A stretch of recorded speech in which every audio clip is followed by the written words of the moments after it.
tentang kesehatan reproduksi remaja. Untuk waktunya sekitar 15 menit ya ibu-ibu. Baiklah, jika ibu sudah setuju, waktu yang tepat saya silakan untuk teman saya Kak Putri dan Kak saya. Baik ibu, langsung saja kita ke materi ya. Sebelumnya ibu sudah pada tahu belum apa sih itu kesehatan reproduksi remaja? Belum. Baik, pengertian reproduksi remaja. Kesehatan reproduksi remaja adalah suatu kondisi sehat yang menyangkut sistem, fungsi, dan proses reproduksi yang dimiliki oleh remaja. Baik ibu-ibu, sehat di sini bukan hanya saja sehat yang menyangkut bebas dari penyakit atau kecacatan, tetapi di sini juga sehat mental dan sosial budaya. Sebelumnya, apa sih itu tanda-tanda pertumbuhan reproduksi pada remaja? Baik ibu-ibu, pertumbuhan fisik pada remaja perempuan. Yang pertama yaitu mulai menstruasi. Nah, benar tadi dikatakan oleh ibu, yaitu pada perempuan terjadinya menstruasi.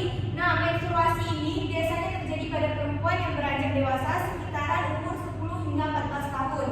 Di sini, tapi tergantung dari remaja atau anak-anak ibu sendiri, ada yang datang menstruasinya lebih cepat, ada juga yang lebih lama melewati dari batas umur yang telah saya sebutkan tadi.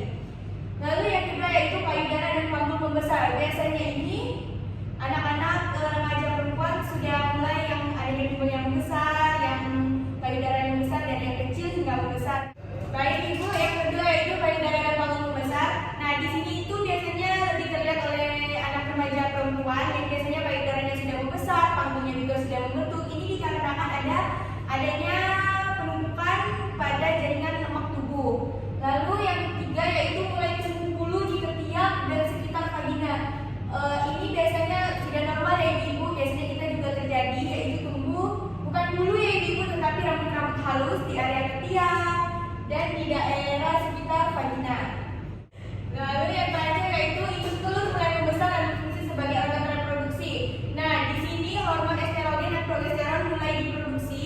Inilah yang menyebabkan anak perempuan itu bisa mengalami siklus menstruasi, payudara membesar dan sebagainya. Lalu perubahan fisik yang terjadi pada remaja laki-laki. Yang pertama yaitu terjadi perubahan suara menjadi besar dan berat. Nah, pada perubahan ini biasanya suara anak lelaki itu yang biasanya cempreng atau lemah lembut. Nah, itu biasanya berubah menjadi gagah dan laki banget. Nah, ini yang terjadi pada perubahan fisik anak remaja laki-laki. Lalu yang kedua itu tumbuh bulu di sekitar ketiak dan alat kelamin. Nah, ini sama dengan pertumbuhan fisik pada remaja perempuan yang sebelumnya tadi. Ini juga dialami oleh anak remaja laki-laki. Lalu yang ketiga yaitu tumbuh kumis. Ini juga sama, yaitu dengan perubahan fisik nomor 2. Yang keempat yaitu mengalami bibir basah. Pada anak laki-laki biasanya ini sudah umum terjadi ya ibu, yaitu pada saat tidur atau pada saat yang tapi biasanya lebih banyak terjadi pada saat mereka tidur. Biasanya ini ditandai dengan testis anak laki-laki ibu sudah menghasilkan sperma atau biasanya disebut kita dengan air mani ya ibu. Yang kelima yaitu tumbuh jamur. Nah biasanya di sini ibu bisa melihat anak-anak ibu yang biasanya tumbuh kayak benjolan di leher, tapi kalau penyakit ya ibu yang biasanya kalau dia berbicara itu sering bergerak-gerak. Nah itulah yang menyebabkan suara anak laki ibu itu berubah menjadi besar dan laki banget. Yang terakhir yaitu pundak dan dada bertambah besar dan bidang. Nah biasanya ini pundak laki-laki itu lebih tegak dan lebih besar daripada sebelumnya sebelum mereka memasuki masa remaja. Nah ini sama halnya dengan anak perempuan yang tadi, payudara membesar dan pinggul membesar. Lalu selanjutnya itu lalu materi selanjutnya yang akan disampaikan yaitu menjaga kebersihan reproduksi untuk anak-anak remaja ibu, yaitu yang pertama pada perempuan. Nah selama haid menggunakan pembalut, wanita untuk menampung darah haid ataupun dibuat dengan yang bersih. Tetapi daripada ribet mending pakai pembalut saja yang biasanya dijual di supermarket atau di warung terdekat ibu. Lalu yang kedua mengganti pembalut 4 jam sekali atau lebih sering selama masa haid. Nah mengganti pembalut ini harus sering dilakukan ya ibu, tidak hanya pada saat haid itu darah sudah sangat banyak, tetapi bisa saja 4 jam sekali untuk mencegah penyakit yang tidak diinginkan pada anak perempuan ibu. Lalu yang ketiga itu setiap kali buang air, siram alat kelamin dengan air yang bersih atau pengganti tisu. Tetapi Tapi kalau pengganti tisu sepertinya tidak afdol ya Ibu, karena di Indonesia bukan di luar negeri, jadi lebih bagusnya menggunakan air. Lalu yang keempat, setelah buang air besar, bersihkan alat kelamin dari depan ke belakang, bukan sebaliknya agar sisa kotoran tidak masuk ke alat kelamin. Lalu yang kelima, jangan sering menggunakan antiseptik atau cairan pembunuh kuman untuk mencuci alat kelamin, khususnya vagina, karena akan mematikan mikroorganisme yang secara alami dapat melindungi vagina.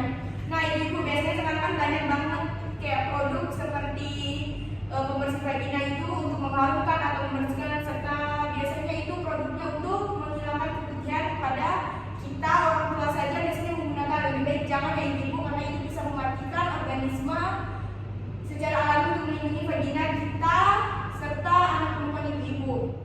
Yang keenam yaitu jangan memakai celana dalam yang terlalu ketat. Ya, karena kalau kita memakai celana dalam terlalu ketat ini bisa mengganggunya sirkulasi udara. Nah yang ini menyebabkan vagina kita sebagai ibu saja, apalagi anak remaja itu menjadi lembab dan menjadi sarang penyakit yang tidak diinginkan. Yang ketujuh yaitu mengganti celana dalam 2 kali sehari. Nah di sini pastinya ibu mandi 2 kali sehari. Nah jadi di sini ibu jangan sampai tidak mengganti celana dalam ibu pada saat setelah mandi, karena ini sangat dianjurkan untuk menjaga reproduksi ibu serta anak-anak ibu yang di rumah. Lalu yang terakhir atau yang ke-8 yaitu gunakan celana dalam yang menyerap keringat. Nah biasanya ini lebih dianjurkan ibu untuk memilih celana dalam yang berbahan katun agar itu dapat menyerap keringat pada reproduksi ibu serta anak-anak ibu di rumah. Lalu yang selanjutnya laki-laki, yaitu yang pertama mandi secara teratur 2 kali sehari. Biasanya anak laki-laki ini kan harus mandi. Nah ibu boleh ingatkan supaya untuk menjaga kebersihan diri, karena ini juga dapat mempengaruhi organ reproduksi anak-anak ibu laki-laki di rumah. Lalu yang kedua itu mengganti celana dalam 2 kali sehari. Nah ini sama halnya tadi dengan anak perempuan dan ibu-ibu. Yang ketiga yaitu membersihkan anus dan penis dengan air bersih setiap kali buang air besar maupun kecil. Nah ini sama halnya dengan anak perempuan tadi, yaitu membersihkan anus itu dari depan ke belakang agar kotoran yang di anus tidak ikut ke penisnya. Lalu yang keempat, sunat dapat mencegah penumpukan kotoran di penis. Nah untuk sekarang kan sunat sudah juga tidak dianjurkan ya ibu, tapi misalnya ibu masih mempercayai seperti orang-orang dahulu, ibu boleh melakukannya karena ini juga bagus untuk kesehatan reproduksi anak-anak ibu. Yang kelima yaitu bagi anak-anak yang belum disunat ibu, kulit penutup penis ditarik ke belakang agar bagian penis dapat dicuci dengan air bersih setiap kali mandi. Jadi untuk dianjurkan untuk disunat ya ibu. Yang terakhir akan ke-6 yaitu tidak menggunakan celana dalam yang ketat, karena celana dalam yang ketat akan mengganggu stabilitas suhu testis di dalam buah zakar anak-anak ibu laki-laki. Baik ibu, materi kita yang terakhir yaitu penyakit menular seksual. Penyakit yang ditimbulkan karena seks bebas yang disebut dengan penyakit menular seksual. Dan biasanya ini disebabkan karena anak-anak remaja itu rasa ingin tahunya sudah membesar, sudah membara-bara, dan dia melakukan hubungan seks yang sebenarnya tidak boleh dilakukan sebelum mempunyai hubungan yang sah atau hubungan yang pasti. Nah yang pertama yaitu ginore. Ibu bisa lihat daftar virusnya, yaitu atau yang di sini disebutkan dengan kencing nana. Lalu yang kedua sifilis atau raja singa. Nah sifilis ini biasanya berbentuk bintil-bintil kecil di area sekitar reproduksi.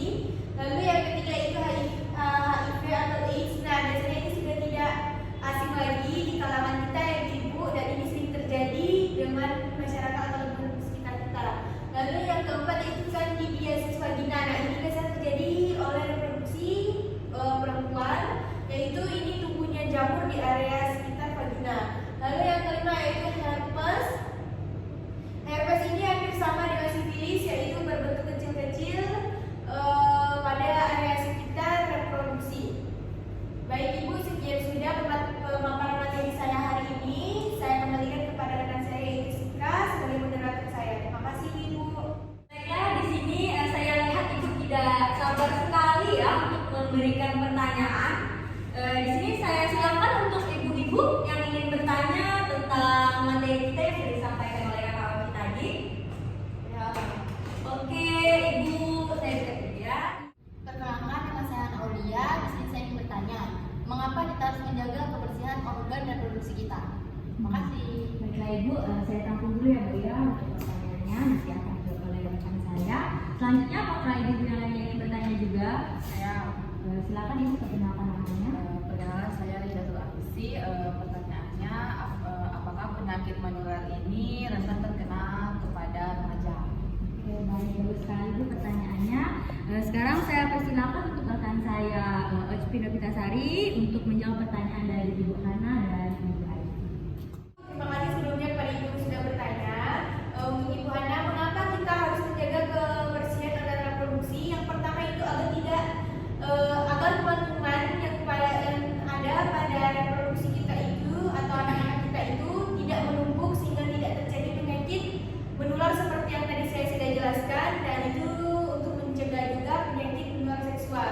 Lalu untuk Ibu Aisy, yaitu apakah penyakit seksual itu rentan terkena pada remaja? Sebelumnya tidak rentan ya Ibu. Bisa saja itu terkena pada anak-anak remaja yang sering melakukan hubungan seksual atau bergonta-ganti pasangan.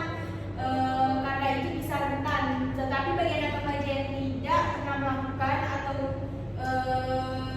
tidak bergonta-ganti pasangan, itu tidak rentan terkena penyakit tersebut. Dan saya kembalikan kepada rekan saya yaitu Kak Sika.